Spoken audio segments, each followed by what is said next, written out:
You're watching Capital City Sunday. On Wednesday, Democratic Governor Tony Evers delivered his 2025 State of the State address, outlining key provisions of his proposed two-year budget plan.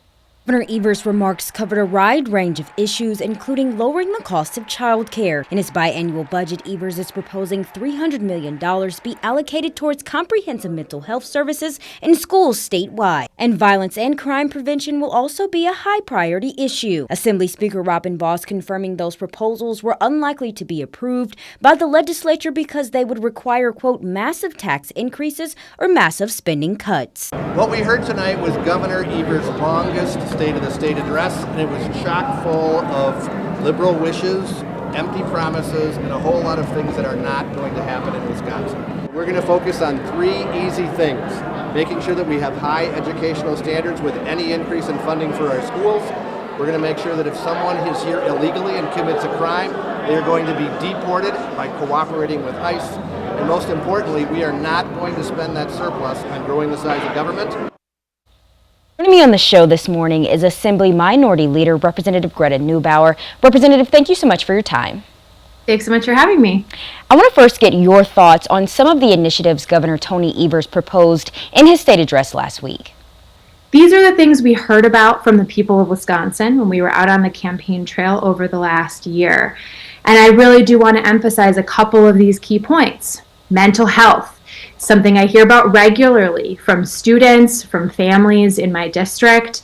The child care industry, which we know faces a cliff if we don't have significant investment from the state in the coming months. And of course, gun safety. With the recent shooting at Abundant Life Christian School in Madison, and of course, ongoing events around the country, we know that Wisconsinites want us to take action on common sense gun safety reforms, and we really hope to do so in this budget. Republicans in leadership had a lot to say in response to Governor Tony Evers' address on Wednesday. Evers revisited calls to permanently fund the Child Care Counts program, proposing $500 million aimed at lowering child care costs, in which Senate Majority Leader Devin Lemonhew said was an immediate no. What do you have to say to that?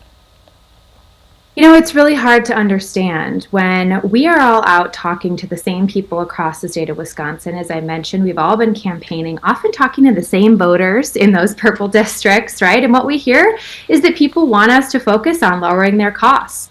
Governor Evers also emphasized the Healthy School Meals Bill, which Republicans, of course, continue to criticize, which we just don't understand. This would lower costs.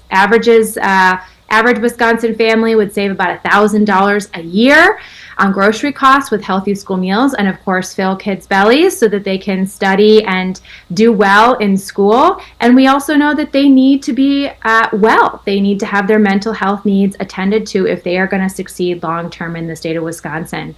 It's really hard to understand why my Republican colleagues are refusing to listen to the people of the state and move forward with these common sense policies. One thing it seems Republicans could agree on but felt the governor did not address enough in his remarks on Wednesday. Have you had a conversation with the governor, and what proposed tax cuts could we potentially see in the upcoming budget?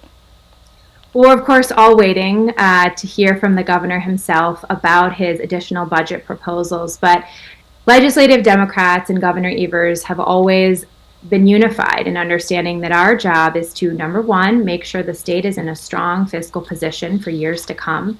We can't provide tax cuts that will make it impossible for us to deliver necessary services that Wisconsinites count on in future years. And then number two, to support those working and middle class families who are having a difficult time making ends meet. We're really open to tax cut conversations with our Republican colleagues, but unfortunately the ones they've been coming up with really benefit the richest Wisconsinites more than everybody else, and that's just a non-starter for us. Republican leadership rejected most of Evers' initiatives, arguing they would introduce new government programs and new spending. Is there a compromise for Democrats and Republicans on a path forward to addressing these issues? I certainly hope so. We've got closer legislative maps in Wisconsin. We've got a lot of people who are in competitive districts and have to go home and explain to their constituents why something did or didn't happen in Madison. I expect that's going to be more compromise this year, and hopefully Republican colleagues working with Democrats to get things done for the people of our state. Assembly Minority Leader Representative Greta Neubauer, thank you so much again for joining us this morning. Thanks for having me.